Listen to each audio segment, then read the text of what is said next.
হু হু করে বাড়ছে বানের পানি, খালবিল নদী উপচে পানি ঢুকছে বঙ্গোপসাগর লাগোয়া জনপদে। অব্যাহত বৃষ্টিতে চতুর্থ দিনেও বন্যা পরিস্থিতির কোনো উন্নতি হয়নি।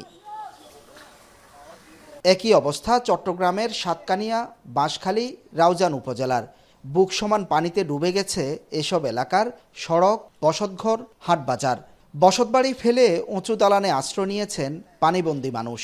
শুকনো খাবার ও সুপেয় পানির সংকট দেখা দিয়েছে অনেক এলাকায়। ত্রাণ সহায়তা না পেয়ে ক্ষোভ প্রকাশ করেন বন্যা দুর্গতরা।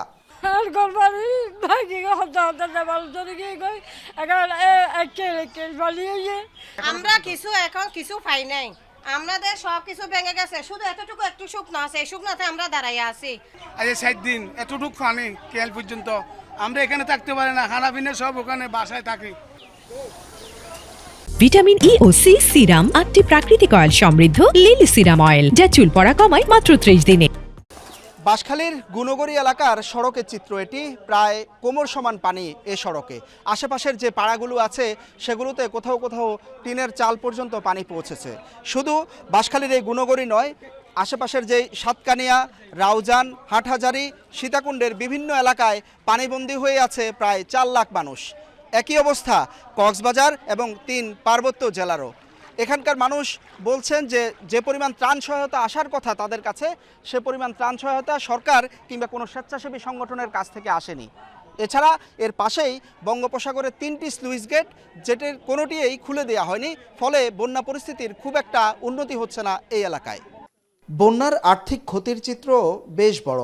পুরো অঞ্চলে ভেসে গেছে শত শত একর ফসলি জমি, মাছের ঘের, পোলট্রি খামার ও দোকানে ব্যবসার মালামাল।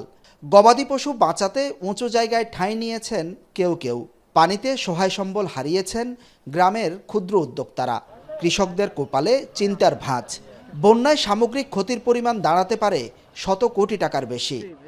আমাদের এখানে এখন বন্যার এত পরিস্থিতি খারাপ, মানে কোনো রকমের এই একদম ছোট বাচ্চা কাচ্চা নিয়ে ডাক্তারের এখানে বলেন খুবই নাজেহাল অবস্থা। আমার ঘর বাড়ির দেওয়াল সব পড়ে গেছে, বেড়া তারা সব ঘুরে গেছে, কিছু নয়। আমরা এখন অন্য বাসাতে আশ্রয় নিয়েছি। সাতকানিয়ার প্রায় 70% এলাকা ইনান্ডেটেড, পানির নিচে তলিয়ে গিয়েছে। প্রায় 4.5 লক্ষ মানুষ এখন পানিবন্দী অবস্থায় পড়ে আছে। সকালে বন্যা কবলিত এলাকা পরিদর্শন করেন জামায়াতের আমির ডাক্তার শফিকুর রহমান। এ সময় তিনি বলেন, দেশের 4 বিভাগে বন্যা পরিস্থিতির অবনতি হচ্ছে। লাখ লাখ মানুষ পানিবন্দী। বন্যা দুর্গত এলাকায় অগ্রাধিকার ভিত্তিতে দ্রুত ত্রাণ সরবরাহ নিশ্চিত করতে সরকারের প্রতি দাবি জানান তিনি। আমাদের দেশ এই ধরনের বন্যা, খরা, দুর্যোগের কবলে প্রায়ই পড়ে। এখানে ধৈর্যটাই বড় বিষয়। সবাইকে ধৈর্য ধরতে হবে। দেশটা আমাদের সকলের।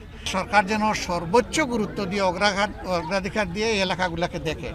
আবহাওয়া অফিসের হিসাবে চট্টগ্রামে গত 5 দিনে 1080 মিলিমিটার বৃষ্টিপাত হয়েছে, যা ইতিহাসে সর্বোচ্চ। এতে পাহাড় ও দেয়াল ধস আর পানিতে ডুবে নিহত হয় অন্তত 40 জন। হোসাইন জিয়াদ, এখন চট্টগ্রাম।